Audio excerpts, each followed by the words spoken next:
Boa noite, graça e paz. Amém. Agora há pouco nós encerramos aí a nossa campanha de oração com o tema Ebenezer, até aqui nos ajudou o Senhor. Então foi uma semana orando, né? Uma semana eu digo de segunda até sexta, né? Uma semana são 7 dias, foram 5 dias de oração, onde nós estivemos aqui na presença de Deus todos os dias, né? De segunda até hoje, até a sexta, orando das 7, né, em diante. E como quarta e sexta nós temos culto, a oração ela emenda com culto. Então a gente agora está fazendo a segunda parte, que é a parte do culto. Então nesse momento eu quero pedir para você abrir a sua Bíblia lá em Lucas capítulo 6.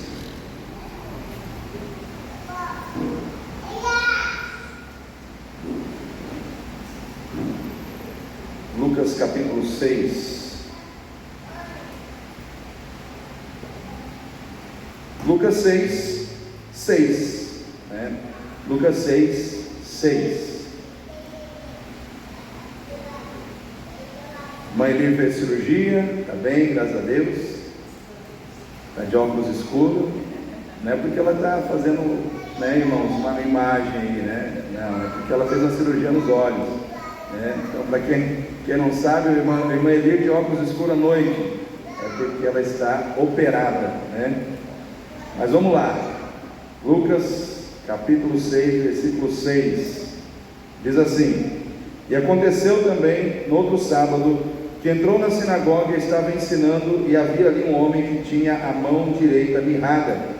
E os escribas e fariseus observavam se o curaria no sábado, para acharem de que o acusar. Mas ele bem conhecia os seus pensamentos e disse ao homem que tinha a mão mirrada: Levanta-te e fica em pé no meio. E levantando-se ele ficou em pé. Então Jesus lhe disse: Uma coisa vos hei de perguntar: é lícito no sábado fazer bem ou fazer mal? Salvar a vida ou matar? E olhando para todos em redor, disse ao homem: Estende a tua mão. E assim o fez, e a mão lhe foi restituída sã como a outra. E ficaram cheios de furor, uns com os outros conferenciavam sobre o que fariam a Jesus. E aconteceu que naqueles dias saiu ao monte a orar e passou a noite em oração a Deus. Amém, igreja? Amém, amém, queridos? Amém. Queridos, o nosso Senhor Jesus, Ele é tremendo. E como é culto de libertação, meu coração sempre caminha em direção a esses textos que falam desses episódios quando Jesus se encontra com alguém que ninguém podia fazer nada por ele, mas que Jesus fez. Sabe aquela pessoa que ela não tem mais esperança de que as coisas mudem, mas elas mudam, porque Jesus faz as coisas mudarem? Então nós precisamos ter essa perspectiva, irmãos. Com Jesus tudo é possível. Com Jesus, aquilo que a ciência, aquilo que os homens, aquilo que a razão diz que não pode, a gente pode sonhar como algo que pode acontecer na nossa vida, porque o poder de Deus é soberano sobre todas as coisas. Porque para Deus nada é impossível. Aquilo que é impossível aos homens é perfeitamente possível a Deus. E eu vejo que é um tempo de resgatar no coração dos crentes essa fé. Porque o diabo tem minado, tem tirado do coração dos crentes a fé verdadeira num Deus verdadeiro que pode fazer coisas grandes nos dias de hoje. Parece que a gente serve um Deus que o que ele fez ficou preso no passado. Não, irmãos, Deus é o mesmo ontem, hoje e eternamente. Ele não muda. O que ele fez ontem, ele faz hoje. O que ele fez hoje, ele faz amanhã. Até o dia que houver gente nesse mundo, ele está fazendo o que precisa ser feito. Aquele homem estava ali, com sua mão mirrada, buscando ao Senhor, servindo a Deus, com a sua mão mirrada, com um defeito físico, com uma situação que o envergonhava, com uma situação que o humilhava, mas muitas vezes sentindo humilhado, diminuído, rejeitado, mas servindo a Deus. Eu quero dizer uma coisa para você, querido. Às vezes nós temos tudo para servir a Deus, e muitas vezes não estamos servindo a Deus. E aquele homem estava ali, com a sua mão mirrada, né, com aquela situação difícil na sua vida. Talvez muitas pessoas o olhavam, talvez muitas pessoas o criticavam por aquela situação, talvez muitas pessoas zombavam daquele homem por causa da sua situação, mas ele não estava nem aí. Ele queria estar na presença de Deus, ele queria estar no lugar onde o povo de Deus se encontra com Deus, ele queria estar no ambiente da adoração. Não importa se sou desprezado, não importa se sou envergonhado, não importa se sou diminuído, o que importa é que eu tenho condição de adorar a Deus e vou adorar a Deus. Aleluia. É isso que nós temos que trazer para dentro do nosso coração nessa noite. Eu quero dizer para você, Jesus está sempre pronto. Jesus está pronto. Fala para o seu irmão aí, Jesus está pronto. Jesus está sempre pronto, irmãos. Primeiro, a confrontar aqueles que se deixam dominar por pensamentos, por sentimentos pecaminosos dentro da casa de Deus. Porque ali, irmãos, Jesus estava no ambiente da adoração, ele estava numa sinagoga, um ambiente onde se adora a Deus. E ali dentro daquele ambiente haviam pessoas que estavam maquinando, que estavam pensando, que estavam pensamentos errados, sentimentos errados no coração, que eram os religiosos. Enquanto Jesus estava ali, os religiosos estavam maquinando como iriam fazer alguma coisa contra ele, como iriam de alguma maneira pegá-lo em alguma ação que ele pudesse desenvolver contrária à lei de Moisés, para que eles pudessem ter do que o acusar e assim poderem desenvolver alguma ação que o prejudicaria ou que traria algum tipo de mal contra a sua vida. Ou seja, dentro da casa de Deus tinha gente pensando coisa errada. Dentro da casa de Deus tinha gente com sentimentos errados. Dentro da casa de Deus tinha gente com propósitos malignos no coração. E Jesus, ele olhou para o coração daquelas pessoas e ele viu que aqueles homens estavam com esse tipo de pensamento, com esse tipo de sentimento, e ele disse isso para confrontar aqueles homens. É lícito curar no sábado? É lícito fazer o bem no sábado? Ou fazer o mal? É lícito, porque ele já sabia em seus corações o que eles estavam pensando, porque eles queriam um álibi para desenvolver alguma ação contra Jesus, se Jesus fizesse alguma coisa no sábado. E Jesus conhecia os seus corações e confrontou o coração daqueles homens. E eu quero dizer para você aqui nessa noite, querido, Deus conhece o teu coração. Deus sabe o que vai dentro de você. Aquilo que ninguém vê, Jesus vê. Aquele pensamento, aquele sentimento que ninguém consegue ver dentro de você, Jesus vê. Jesus sabe o que está dentro de você. E quando eu olho para esse texto e começo a olhar para a atitude de Jesus em relação a essas pessoas, Jesus começa a nos ensinar aqui hoje, irmãos, usando o exemplo daqueles homens, que nós muitas vezes, como religiosos, corremos o risco de muitas vezes permitirmos que sentimentos malignos, pensamentos malignos entrem na nossa vida. E como isso é perigoso, porque esse tipo de situação começa a trabalhar dentro de nós e é poderoso para nos influenciar no sentido de maquinar até o mal contra outra pessoa, se nós não cuidarmos do nosso coração. A palavra de Deus diz: de tudo que você tiver que guardar, guarda o teu coração. Por quê? Porque do coração procedem as fontes da vida.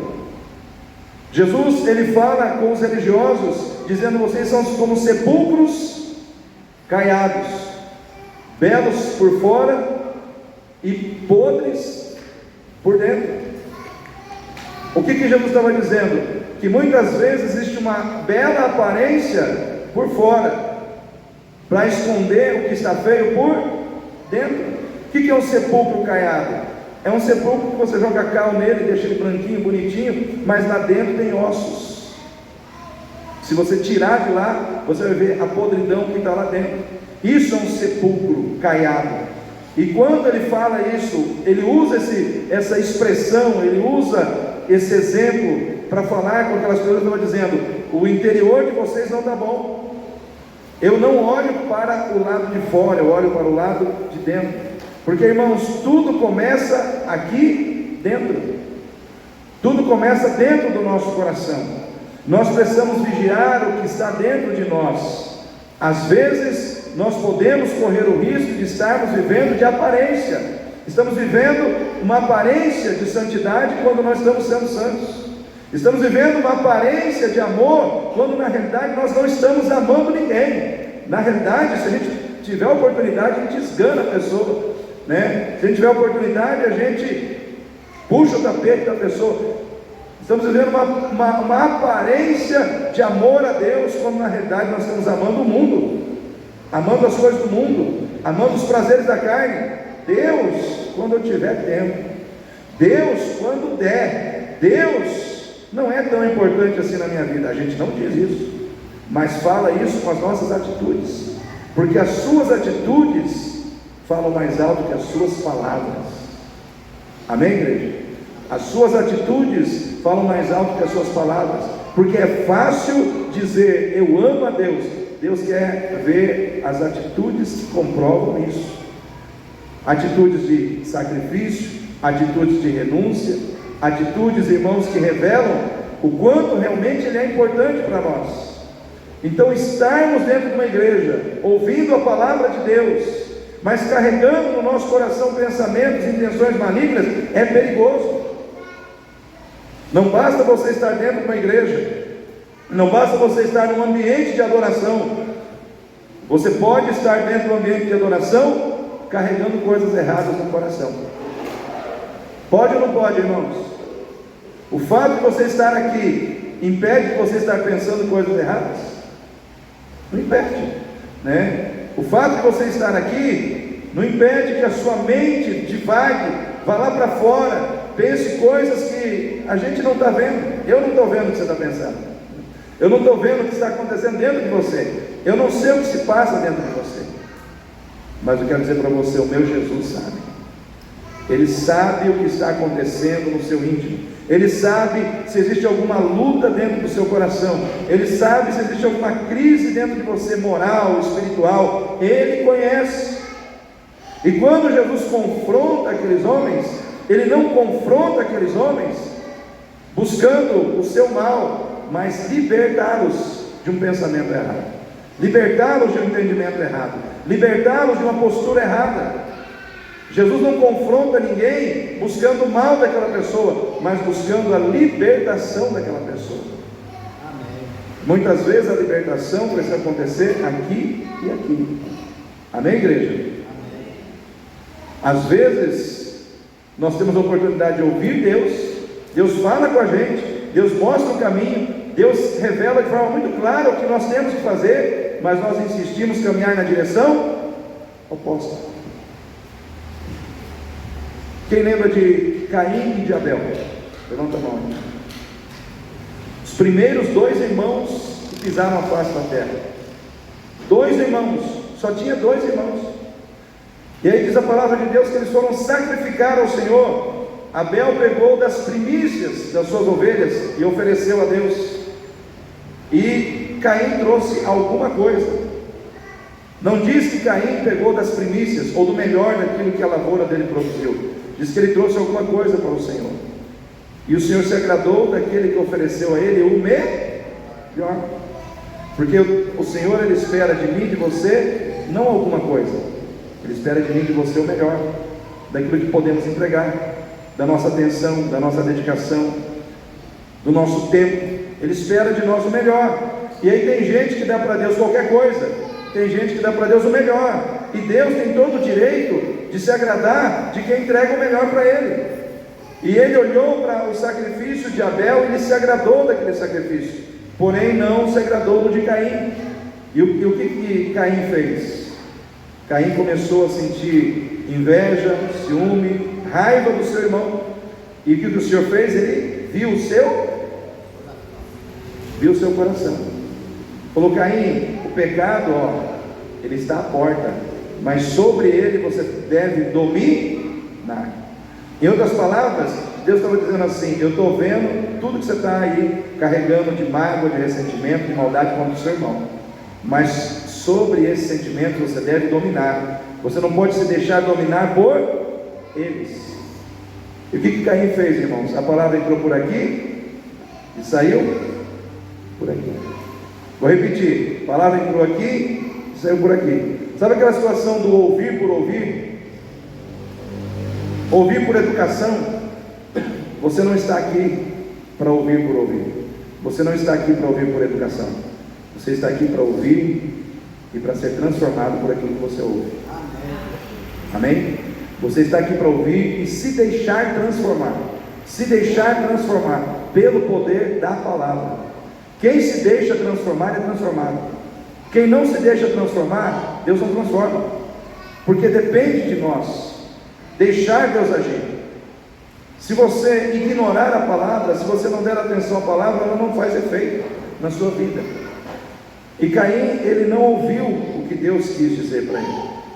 O sentimento maligno que estava no seu coração dominou a sua vida. Ele foi lá e matou o seu irmão. E o sangue de Abel clamou, irmãos, o sangue que foi derramado, clamou. Deus ouviu o clamor do sangue daquele inocente. Irmãos, nós que estamos aqui precisamos entender que Jesus está pronto a nos confrontar quando nós estivermos errados. E não adianta falar, eu sou crente. Crente erra, crente se desvia, crente se perde, crente muitas vezes permite que os sentimentos da carne entrem em cena na vida. Crente muitas vezes permite que a vontade do mundo às vezes seja mais forte que a vontade de Deus, e a gente tem que ser humilde para reconhecer isso. Nós temos um tempo em que esfriar na fé, desanimar da fé, se afastar dos caminhos de Deus está virando moda. É muito crente que um dia já foi fervoroso, que um dia já foi dedicado, que um dia já foi zeloso pela obra de Deus, hoje está vivendo de qualquer jeito. Hoje está vivendo como se nem fosse crente. Por quê? Porque está acontecendo um declínio espiritual. E Deus, Ele está confrontando o coração do seu povo. Por quê? Porque Jesus vai voltar para levar a sua igreja. E eu quero saber quem quer subir quando esse dia acontecer. Irmãos, eu quero ir para a glória, E eu tenho que cuidar de mim, eu tenho que cuidar do meu coração. Eu tenho que avaliar constantemente como é que está meu coração, ferido, machucado, magoado. Tem muita gente na igreja, muitas vezes ouvindo palavra, mas com mágoa, com ressentimento de pessoas. Tem gente muitas vezes dentro da igreja, ouvindo palavra, mas pensando em fornicação, pensando em adultério, pensando em tantas coisas que não é de Deus, mas está lá na mente, está lá no coração, e está ouvindo palavra, e não está se posicionando contra isso. Aí o que acontece? Quando a gente age assim, a gente se torna opositor à obra de Deus.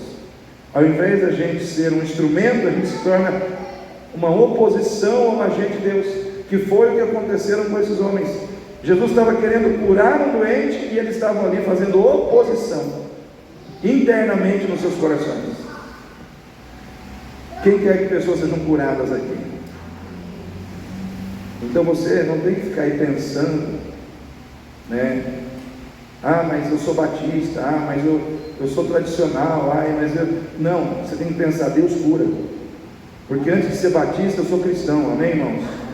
Antes de ser batista eu sou de Deus. Irmãos, batista é só uma nomenclatura, Lá no céu não vai ter batista, lá no céu vai ter quem é de Cristo. Porque no céu não tem placa, irmãos. No céu não tem um cantinho para os assembleanos, um outro cantinho para os batistas, um outro cantinho, não vai ter isso, irmãos. Lá vai ter quem viveu em Cristo, quem aceitou a Cristo.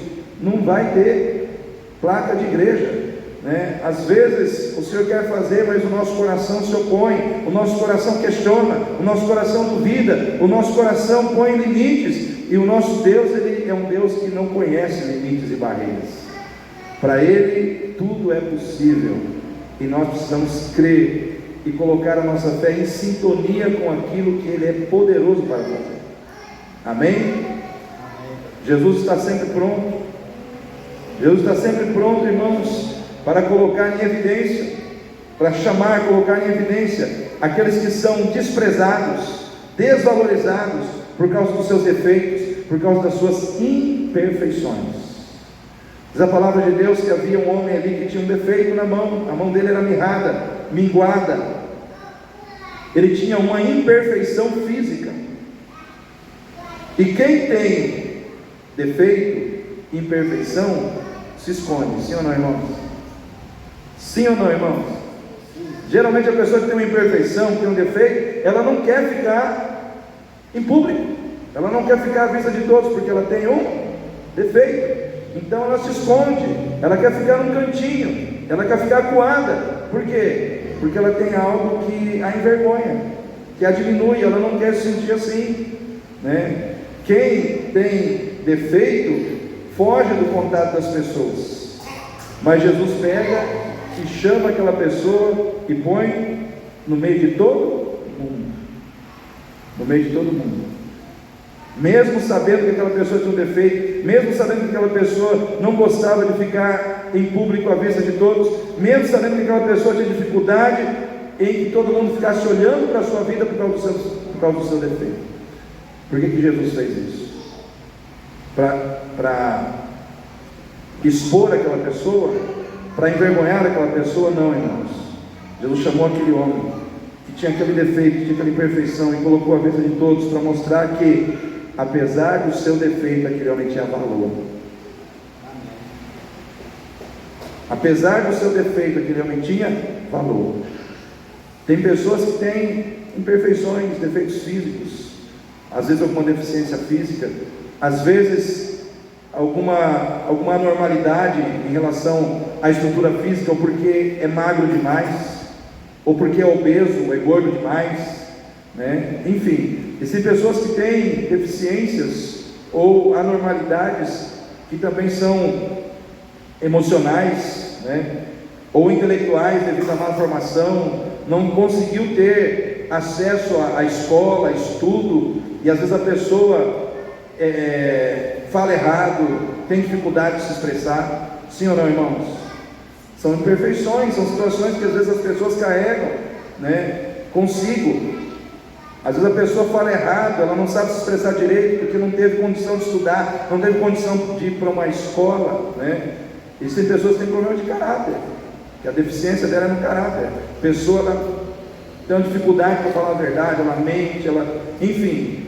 Mas Jesus, ele mostra que todas as pessoas, seja quais forem os seus defeitos ou imperfeições, elas têm valor, e ele as coloca diante dos outros com o propósito não de expor, mas de resolver o seu problema. Amém. Jesus chamou aquele homem não para expor, mas para resolver o problema dele. Qual é o problema que Jesus precisa resolver na sua vida? Qual é a situação que te diminui? Qual é a situação que faz você muitas vezes sentir que você é menos que os outros? Qual é a situação que muitas vezes faz com que você sinta que você é menor, que você é inferior, que você tem menos valor que os outros? Qual é a situação da tua vida que te oprime, que te coloca para baixo? Seja qual for essa situação, eu quero dizer para você, Jesus está aqui para resolver o teu problema. Ele está aqui para resolver, para mudar a situação, ou para te dar a condição de caminhar com a situação, de modo que você se sinta valorizado ou valorizada por Deus. Amém? Aquele homem, ele entrou ali com um problema, mas ele saiu dali sem o problema. Amém, igreja? É permitido entrar aqui com problema, pastor? É. Mas eu quero dizer para você, você pode sair daqui sem o problema que você trouxe. Não porque eu tenho poder, mas porque Cristo tem. Não porque eu, pastor Galdinei, vou resolver sua vida, mas porque Cristo tem o poder de resolver. Cristo tem o poder de tirar o teu problema, de mudar as situações da sua vida. É Ele que tem o poder. Nós estamos aqui por causa dele. Amém, igreja? Nós estamos aqui por causa dele. Jesus está pronto a chamar as pessoas que muitas vezes se sentem desprezadas, diminuídas, desvalorizadas por causa de um problema, de uma imperfeição, de uma situação que a coloca para baixo, que a diminui. Eu não sei para quem eu estou dizendo isso, mas eu sei o seguinte: se eu estou pregando isso é porque alguém precisa ouvir essa palavra. Eu não acredito que Deus manda entregar uma palavra sem destino. Eu não acredito que Deus manda entregar um recado se não tem o ouvinte daquele recado. Então eu quero dizer para você, se você está assim aqui dentro hoje, saiba que o Senhor está pronto a tocar na sua vida com poder nessa noite. Ele está pronto a transformar situações da sua vida nessa noite. Amém? Jesus está pronto a fazer um milagre na vida daqueles que não param de buscar a Deus por causa dos seus problemas. Aquele homem estava onde? No lugar da adoração. Ele tinha um problema, mas ele estava buscando a Deus. E você? Está buscando a Deus apesar dos seus problemas? Está buscando a Deus com todos os problemas que você tem? Então eu quero dizer para você, você é alvo de um milagre. Você é alvo do milagre de Deus. Deus se alegra com quem busca. Deus se alegra com quem tem problema, mas está buscando. Deus se alegra com quem tem problema, mas está na presença dEle. Deus se alegra com quem não usa os seus problemas para dar desculpa. Eu não posso porque tenho um problema. Não, Deus gosta de quem diz, eu tenho um problema, mas com problema em tudo eu vou buscar a Deus. Com problema em tudo eu vou na presença de Deus, eu vou estar na casa de Deus, eu vou buscar o Senhor, porque não é o problema que me domina, é a minha fé no Senhor. É a minha fé em Deus que determina os meus passos. É a minha fé em Deus que determina as minhas atitudes. É a minha fé em Deus que determina para onde eu vou.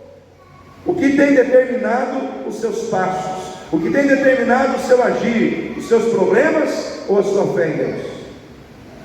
Porque problema todo mundo tem.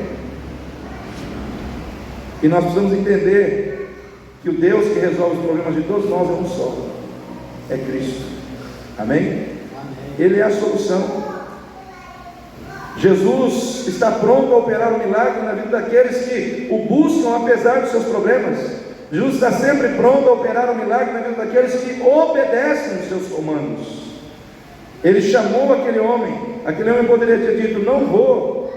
Ele poderia ter recuado, ele poderia ter se fechado, mas ele obedeceu. Quem quer ser abençoado aí? Obedeça a Deus. Amém. Se Deus falou, faça. Se Deus orientou, coloque em prática. Se Deus mandou, faz o que Deus mandou. Na sua obediência você vai ver o seu milagre. Haviam 10 leprosos clamando por Jesus. Está lá no Evangelho de Lucas, se não me falha a memória, no capítulo 17. E eles clamaram, Jesus, tem misericórdia de nós. E Jesus os chamou. E eles se apresentaram ali diante do Senhor, e Jesus só disse para eles o seguinte: vão apresentar-se ao sacerdote. E no momento, a palavra de Deus diz que no momento em que eles foram, no meio do caminho eles foram curados.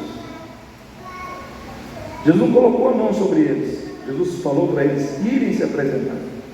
Quando eles obedeceram, a cura veio sobre a vida deles. Aleluia. E o interessante, irmãos, é que eram 10.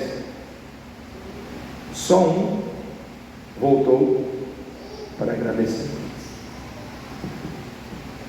10 foram curados, os 9 foram embora. Um, ao perceber que estavam curados, falou: não, eu não posso me satisfazer apenas com a cura, eu tenho que voltar para estar com aquele que me curou. Eu tenho que voltar para servir aquele que me curou. Eu tenho que voltar para agradecer aquele que me curou. Eu tenho que voltar para estar com aquele que me curou, porque melhor do que a cura é o Senhor da cura. E ele voltou, e Jesus disse: não eram 10? Aonde estão os outros 9? Jesus sentiu falta dos outros 9. Tem muita gente que Jesus está curando, abençoando, resolvendo seus problemas, e eles estão indo embora. E Jesus sente a falta de quem ele tem abençoado. Não deixe Jesus sentir a tua falta, porque você não está carregando mais gratidão no coração. Não deixe Jesus sentir a tua falta, porque você não está mais preocupado em estar com aquele que te curou, com aquele que te abençoou, com aquele que te libertou. Não deixe Jesus sentir a tua falta, porque você recebeu algo grandioso do Senhor e resolveu gastar isso em outra situação, ou investir essa cura numa outra direção, ao invés de servir aquele que te curou. Não deixe Jesus sentir a tua falta, porque o seu coração não está ardendo para estar com aquele que te abençoa e te abençoou e vai continuar te abençoando. Nós precisamos entender que na obediência tem cura. Amém? Na obediência tem cura. Na obediência tem milagre para as nossas vidas. Enchei de águas todas as talhas. Mas acabou o vinho, encha de água. No momento em que eles começaram a encher as talhas de água, a água se transformou em vinho. Tipo, obedeça, obedeça, que a transformação vai acontecer. É assim que acontece, irmãos. Quem obedece vai ver transformação. Quem obedece vai ver água sendo transformada em vinho. Quem obedece vai receber cura no meio do caminho. Quem obedece vai ver o milagre chegar na sua vida e vai glorificar a Deus. Aleluia. Nós estamos aqui para declarar isso em nome de Jesus. Por fim, irmãos, Jesus está sempre pronto a nos ensinar que a melhor maneira de lidar com as pessoas que querem nos prejudicar é orando por elas. Tem alguém querendo te prejudicar? Ore por essa pessoa. Esses homens queriam prejudicar a Cristo. O que Jesus fez? Ele foi orar. Ele foi colocar tudo diante do Pai. Você não precisa se defender. Tem um Deus que te defende. Amém? Você só precisa orar. Você só precisa crer. Você só precisa colocar nas mãos de Deus as suas causas, as pessoas, as incomodações, e deixar Deus ser Deus na sua vida. Deus está aqui para te guardar. Deus está aqui para te abençoar. Jesus está sempre pronto a confrontar o nosso coração quando a gente anda errado. Jesus está sempre pronto, irmãos, a nos chamar e nos colocar em evidência quando temos um defeito, uma imperfeição, um problema que nos diminui, para nos curar. Jesus está sempre pronto a fazer um milagre na nossa vida quando nós obedecemos, quando nós buscamos a face dele apesar dos nossos problemas. Jesus está sempre pronto a nos ensinar que a melhor maneira de lidar com quem quer nos prejudicar é orando por essas pessoas. Quem recebe essa palavra aí? Amém. Fique em pé nesse momento.